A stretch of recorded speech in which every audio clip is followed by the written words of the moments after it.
السلام علیکم۔ مفتی حنیف قریشی اہل سنت والجماعت کے ایک معروف مبلغ اور جانے پہچانے مناظر ہیں۔ چند دن پہلے ایک بڑے مجمع میں انہوں نے گفتگو کرتے ہوئے عظیم صحابی حضرت عمر ابن العاص رضی اللہ تعالیٰ عنہ کا نام لے کے گالم گلوچ کی اور بد زبانی کی، جس کے بعد ان کے خلاف، مفتی صاحب کے خلاف ایک نہ ختم ہونے والا تنقید کا سلسلہ جاری ہے۔ مفتی صاحب کی اگرچہ اس کے بعد وضاحت آئی کہ میں سبقت لسانی کی وجہ سے حضرت عمر ابن العاص کا نام لے بیٹھا ہوں اور میں نام عمر بن سعد کا لینا چاہتا تھا جو حضرت حسین رضی اللہ تعالیٰ عنہ کو شہید کرنے والوں میں سے تھا۔ اب سارے سیاق و سباق کو اور اگر پس منظر کو دیکھا جائے، یہ مفتی غفران سیالوی جس کے جواب میں وہ یہ ساری باتیں کر رہے تھے، تو معلوم یہی ہوتا ہے کہ وہ عمر بن سعد کا نام لینا چاہتے تھے، وہ عمر ابن العاص کا نام لینا نہیں چاہتے تھے، اور پھر ہمیں ان کی نیت پہ شک نہیں ہے۔ جب وہ خود انہوں نے معافی مانگ لی اور انہوں نے اس کی وضاحت جاری کر دی تو ہمیں حسن ظن کرتے ہوئے اب یہ معاملہ اداروں پہ چھوڑ دینا چاہیے، کیونکہ ان کے خلاف ایک FIR بھی ہو گئی ہے کہ انہوں نے صحابی کی توہین کی ہے۔ تاہم ہم نے جو ایک کلپ ریکارڈ کیا، گزشتہ جو حصہ تھا، اس میں ہم نے یہی بات رکھی تھی کہ ایک جو بڑا مبلغ ہے یا ایک جو بڑا عالم دین ہے، اس کو ہر گفتگو کرنے سے پہلے انتہائی محتاط رویہ اپنانا چاہیے۔ کوئی بھی ایسی بات نہیں کرنی چاہیے کہ جس سے لوگوں کی دل آزاری ہو، اور پھر جب دل آزاری کا معاملہ ہوتا ہے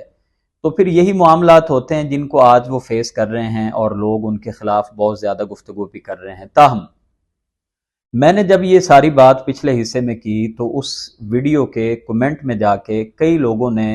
حضرت عمر ابن العاص رضی اللہ تعالیٰ عنہ کے بارے میں بہت زیادہ بد زبانی کی، بہت زیادہ غلط باتیں کی۔ بعض نے یہاں تک کہا کہ نعوذ باللہ نقل کفر کفر نہ باشد، بعض نے یہاں تک کہا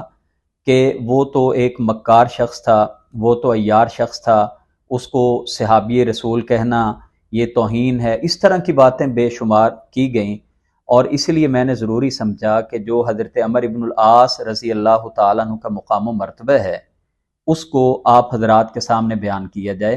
کہ آپ کی شان، آپ کا مقام، نبی پاک صلی اللہ علیہ وسلم کی ذات کے ساتھ آپ کو محبت، صحابہ کے درمیان جو آپ کا ایک مقام تھا وہ کس قدر زیادہ تھا۔ تو آپ کے بارے میں چند باتیں، آپ کی سیرت کے بارے میں وہ آپ کے سامنے رکھتا ہوں۔ حضرت عمر ابن العاص رضی اللہ تعالیٰ عنہ کی زندگی کو ہم تین پہلوؤں سے دیکھ سکتے ہیں۔ سب سے پہلا تو ان کا قبل از اسلام کا جو دور تھا، اس کے بعد اسلام لانے کے بعد کا دور، اور نبی پاک صلی اللہ علیہ وسلم کی حیات طیبہ میں جو ان کا مقام تھا، اور اس کے بعد تیسرا جو دور ہے وہ عہد صحابہ سے لے کے ان کی وفات تک کا ہے۔ اگر ہم جناب عمر ابن العاص رضی اللہ تعالیٰ عنہ کی ولادت کی بات کریں تو آپ نبی پاک صلی اللہ علیہ وسلم سے عمر میں قریب 6 سال چھوٹے تھے۔ عام الفیل یعنی وہ سال جب ہاتھیوں کا لشکر بیت اللہ پہ حملہ آور ہونے آیا تھا، آپ اس واقعے کے 6 سال پیدا ہوئے، یعنی ہم یوں بھی کہہ سکتے ہیں کہ 576 یا 577 عیسوی آپ کا سال ولادت بتایا جاتا ہے۔ آپ بنو سہم قریش کی ایک شاخ تھی جس سے تعلق رکھتے تھے، اور عرب کا دماغ آپ کو کہا جاتا تھا۔ عرب میں 3 آدمی جن کو معاملہ فہمی میں، دور اندیشی میں، فیصلہ کرنے میں عرب کا دماغ کہا جاتا تھا، ان میں سے آپ سر فہرست تھے جناب حضرت عمر ابن العاص، جس کا اندازہ آپ اس سے لگا سکتے ہیں کہ رسول کائنات علیہ السلام نے جب صحابہ کو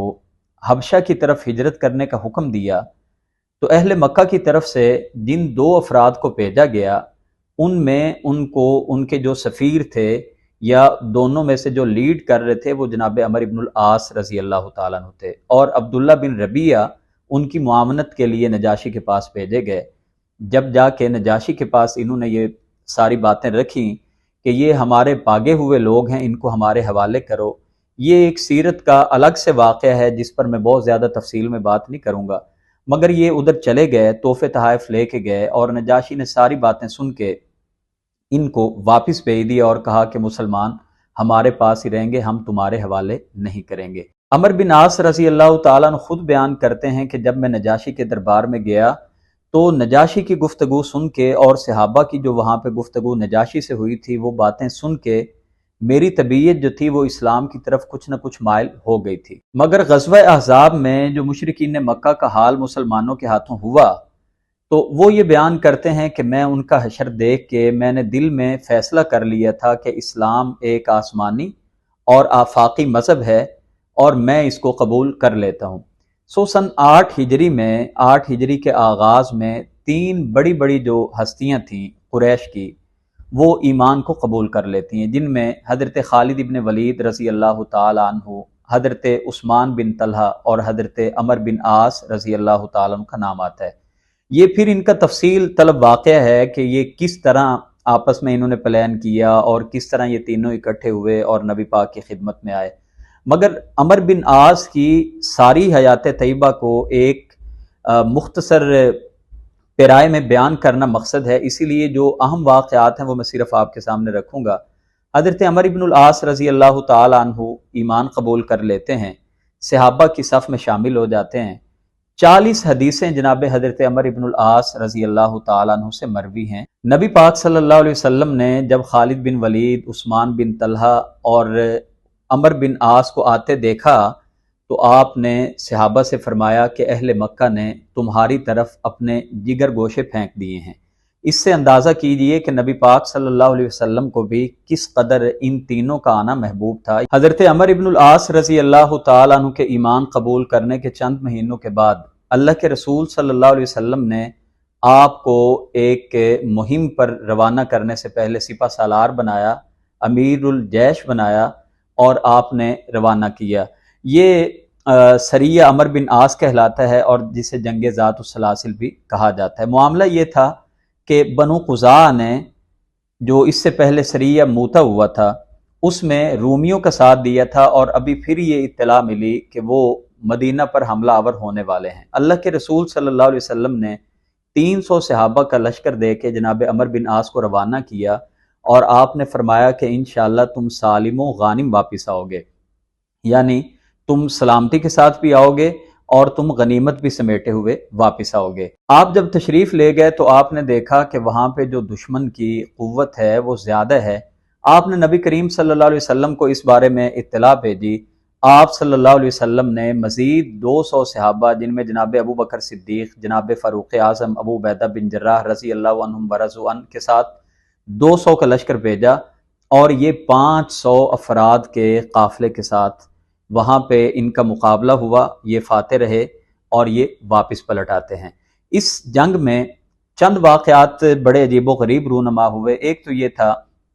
کہ شدید سردی تھی اور صحابہ نے اصرار کیا کہ ہم آگ جلاتے ہیں تاکہ سردی کا جو احساس ہے وہ ہمیں کم ہو سکے۔ حضرت عمر بن العاص رضی اللہ تعالیٰ عنہ نے باوجود ان کے اصرار کے ان کو اجازت نہ دی، بلکہ ایک بار تو اتنا غصہ ہوئے کہ آپ نے فرمایا کہ جس نے آگ جلائی میں اسی کو اٹھا کے اس آگ کے اندر پھینک دوں گا۔ اسی طرح دوسرا یہ معاملہ ہوا کہ جب آپ واپس آئے تو صحابہ نے جناب رسول اللہ سے یہ شکایت کی کہ عمر بن عاص جو تھے وہ حالت جنابت میں چلے گئے تھے، ان کو احتلام ہو گیا تھا، اور پھر انہوں نے تیمم کر کے ہمیں فجر کی نماز پڑھائی ہے۔ نبی پاک صلی اللہ علیہ وسلم نے ان سے جب پوچھا،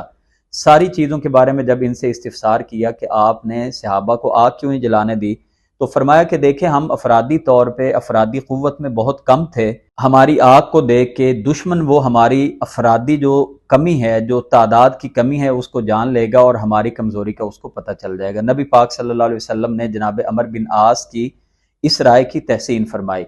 پھر آپ صلی اللہ علیہ وسلم نے جب ان سے پوچھا کہ آپ نے تیمم کر کے، آپ نے بغیر غسل کیے آپ نے نماز پڑھا دی، تو انہوں نے قرآن پاک کی وہ آیت مبارکہ تلاوت کر دی جس کا معنی یہ ہے کہ تم اپنے ہاتھوں سے اپنی جانوں کو ہلاکت میں نہ ڈالو۔ نبی پاک صلی اللہ علیہ وسلم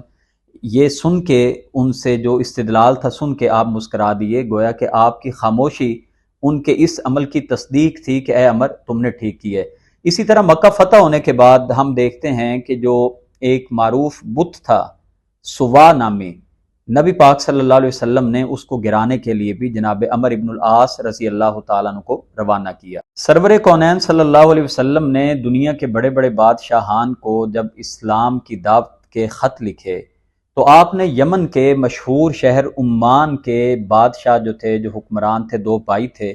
آپ نے ان کی طرف بھی دعوتی خط لکھا جو حضرت عمر بن العاص رضی اللہ تعالیٰ عنہ کو لے کے جاتے ہیں۔ وہ دونوں بھائی ایمان قبول کر لیتے ہیں۔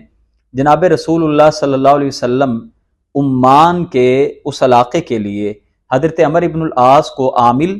اور وہاں کی تعلیم کے لیے معلم مقرر کر دیتے ہیں۔ آپ کے اخلاق کو دیکھ کے، آپ کی سیرت کو دیکھ کے 2 سالوں میں سارا کا سارا عمان مسلمان ہو جاتا ہے۔ آپ صلی اللہ علیہ وسلم کے دور میں آپ عمان میں ہی تھے کہ جناب رسول کریم صلی اللہ علیہ وسلم کا انتقال ہو جاتا ہے۔ سیدنا صدیق اکبر رضی اللہ تعالیٰ عنہ خلیفہ بنتے ہیں۔ آپ خلیفہ بننے کے بعد جناب عمر ابن العاص رضی اللہ تعالیٰ عنہ کو عمان میں ہی وہی ذمہ داری جو جناب رسول اکرم صلی اللہ علیہ وسلم نے دی تھی، اسی پر آپ ان کو برقرار رکھتے ہیں۔ حضرت ابوبکر صدیق رضی اللہ تعالیٰ عنہ کے دور میں جب بڑے بڑے فتنوں نے سر اٹھا لیا تو ان کو کچلنے کے لیے جناب صدیق اکبر رضی اللہ تعالیٰ عنہ نے حضرت عمر ابن العاص رضی اللہ تعالیٰ عنہ کو واپس بلایا اور 9,000 کا لشکر دے کے آپ کو فلسطین کی طرف روانہ کیا۔ فلسطین کی طرف جب آپ روانہ ہوئے تو وہاں پہ شاہ روم کی 90,000 فوج کا مقابلہ کرنے کے لیے 9,000 صحابہ موجود تھے، تو شاہ روم نے اپنی فوج کو 9 حصوں میں تقسیم کیا، یعنی 10,000 کے گروپس بنا دیے، اور 10,000 کا جو گروہ تھا اس کو آگے لڑائی کے لیے بھیجا۔ حضرت عمر ابن العاص رضی اللہ تعالی عنہ نے 9,000 کے لشکر کو 9 حصوں میں تقسیم کر کے 1,000 کا گروہ بنا دیا، گویا کہ حکم دیا کہ 1,000 کا گروہ 10,000 کے لشکر سے لڑائی کرے گا۔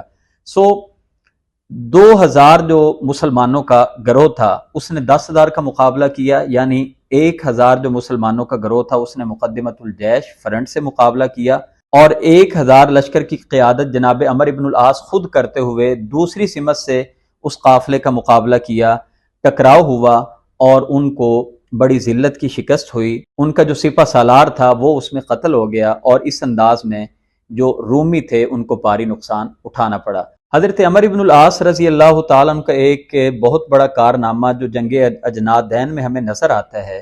کہ رومی گورنر ارطبون جو ایک مضبوط قلعے میں اور جس کی بڑی بڑی فصیلیں تھیں، جس میں بند تھا،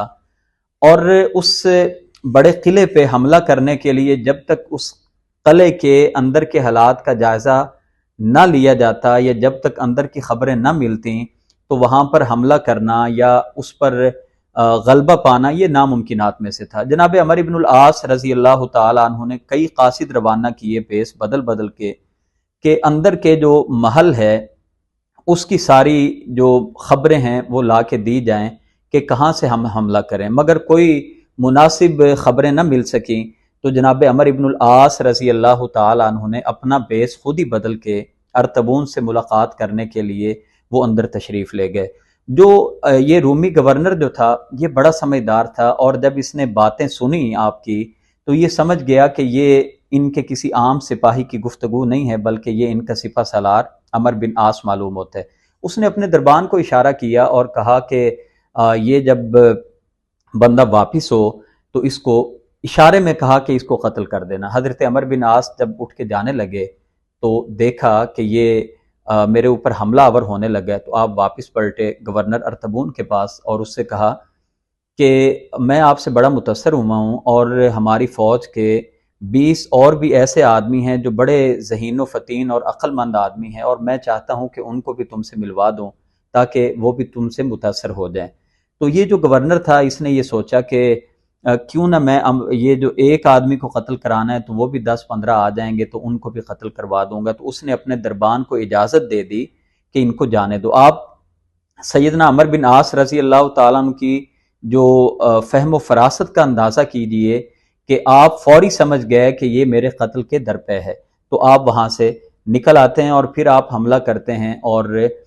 رومی جو گورنر تھا ارطبون وہ وہاں سے بھاگ کے مصر کی طرف چلا جاتا ہے اور آپ فتح کر لیتے ہیں جنگ اجنادین کو۔ اسی طرح اگر ہم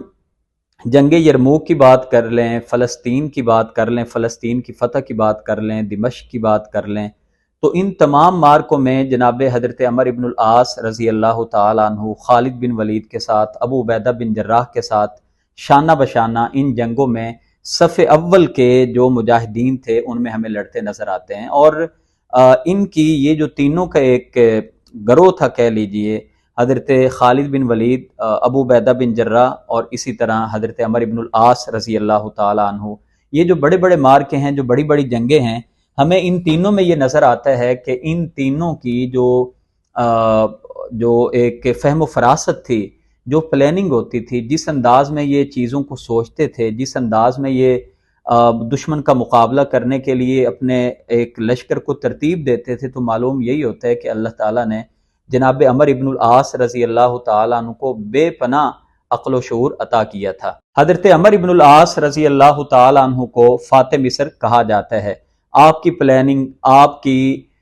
جو حسن تدبیر، آپ جو بار بار جناب فاروق اعظم کو لکھتے رہے، اصرار کرتے رہے کہ مجھے آگے پیش قدمی کی اجازت دیجیے، اگرچہ وہ اکثر نہیں مانتے تھے مگر آپ بار بار اصرار کرتے تھے، حتیٰ کہ آپ کے اصرار کرنے پر ہی فاروق اعظم اجازت دے دیتے تھے، اور یہ آپ کا اصرار کرنا تھا، آپ کی بہترین وہ حسن تدابیر تھیں کہ جنہوں نے پھر مصر کو فتح کرنے میں پورا کردار ادا کیا۔ مصر کے شہر اگر العریش کی بات کر لی جائے، الاسکندریہ کی بات کر لی جائے، یا اسی طرح دریائے نیل کنارے پہ شہر فرما کی بات کر لی جائے، تو ان تمام کی تمام جو فتوحات ہیں وہ جناب عمر ابن العاص کے ہاتھوں ہوئی ہیں۔ اسکندریہ کی بات کریں تو 14 مہینے کے محاصرے کے بعد اس کو فتح کیا گیا۔ اسی طرح اگر ہم قلعہ بابلیون کی بات کریں، جہاں پہ مقوق سے مصر کا بادشاہ رہتا تھا، 7 مہینے کے محاصرے کے بعد اس کو فتح کیا گیا، اور جناب زبیر بن عوام رضی اللہ تعالی عنہ نے سیڑھی کے ذریعے دیوار پھلانگ کے اس محل کا جا کے اندر سے دروازہ کھولا اور مسلمان داخل ہوئے، اور اس انداز میں مسلمانوں کو اللہ تعالیٰ نے فتح عطا کی۔ طرابلس کی فتح کی بات کر لی جائے، پھر اسی طرح فسطاط نیا شہر بسانے کی بات کر لی جائے، تو یہ تمام کے تمام جو اعزاز ہیں وہ جناب عمر ابن العاص رضی اللہ تعالیٰ عنہ کے حصے میں آتے ہیں۔ مصر میں جو سب سے پہلی سرزمین بنائی گئی، آپ نے ایک شہر آباد کیا جس کا نام فسطاط تھا، اور اس شہر میں سب سے پہلی جو مسجد بنائی گئی، بلکہ پورے مصر میں جو پہلی مسجد بنائی گئی، اس کا نام مسجد عمر بن عاص رضی اللہ تعالی عنہ رکھا گیا۔ حضرت عمر فاروق رضی اللہ تعالی عنہ نے جناب عمر بن عاص کو مصر کا گورنر مقرر کر دیا۔ آپ کے ابتدائی دور میں ایک عجیب و غریب واقعہ پیش آیا کہ چند لوگ آپ کے پاس آئے، قحط سالی پڑ گئی تھی، دریائے نیل خشک تھا۔ چند لوگ آئے اور آ کے کہنے لگے کہ دریائے نیل جب خشک ہو جاتا ہے تو ہمارے ہاں ایک روایت ہے کہ ہم اپنے میں سے ایک نوجوان لڑکی لے کے ان کے ماں باپ کو اس کی قیمت ادا کر کے اس کو خوب بنا سنوار کے اس کو دلہن کے روپ میں ہم دریا کو پیش کرتے ہیں، اور پھر دوبارہ سے جو دریا کا پانی ہے وہ رواں دوا ہو جاتا ہے۔ حضرت عمر بن عاص رضی اللہ تعالی عنہ نے ان کی یہ بات سن کے ان کو یہ آئندہ سے یہ معاملہ کرنے سے منع کر دیا، اور آپ نے فوری طور پہ امیر المؤمنین جناب عمر فاروق رضی اللہ تعالی عنہ کو لکھا کہ یہ روایت چلی آ رہی ہے، آپ مناسب مجھے اس کے بارے میں احکامات دیں۔ آپ رضی اللہ تعالی عنہ نے عمر بن عاص کو ایک خط لکھا اور فرمایا کہ یہ مکتوب دریائے نیل کے اندر جا کے رکھ دو، پھینک دو، اور اس خط پر لکھا تھا کہ یہ مکتوب امیر المؤمنین عمر بن خطاب کی طرف سے دریائے نیل کے نام ہے، اور فرمایا دریائے نیل کو مخاطب کر کے کہا اگر تو اپنی مرضی سے چلتا ہے تو پھر تیرا اختیار ہے، تو چل یا نہ چل، لیکن اگر تو اللہ کے ارادے سے اور اللہ کی مشیت سے چلتا ہے تو پھر میں یہ اللہ سے فریاد کرتا ہوں کہ وہ تجھے چلا دے۔ آپ نے وہ خط عمر بن عاص کی طرف بھیجا، عمر بن عاص نے وہ خط دریائے نیل کے اندر جا کے رکھوا دیا کہ لوگوں نے دیکھا کہ فوری طور پہ جو دریائے نیل تھا وہ دوبارہ سے رواں دواں ہو گیا۔ حضرت عمر فاروق رضی اللہ تعالیٰ عنہ کے دور میں آپ مصر کے گورنر رہے، آپ نے بہت ساری ایجادات کی۔ دریائے نیل کا جو پانی تھا اس کی پیمائش کرنے کے لیے، اس کی گہرائی جاننے کے لیے آپ نے ایک پیمانہ ایجاد کیا یا کروایا، اور پھر اسی طرح آپ نے وہاں کی مساجد بنوائیں، وہاں کے پل، وہاں کی سڑکیں بنوائیں، اور وہاں سے ایک اچھی خاصی جو خراج کی اماؤنٹ تھی وہ آتی تھی۔ حضرت عمر فاروق رضی اللہ تعالیٰ عنہ جب اس دنیا سے چلے گئے تو آپ وہاں کے گورنر ہی مقرر تھے۔ حضرت عثمان غنی رضی اللہ تعالیٰ عنہ کا دور آتا ہے، آپ بدستور ابھی تک وہاں کے گورنر چلے آ رہے ہیں۔ حضرت عثمان غنی رضی اللہ تعالیٰ عنہ نے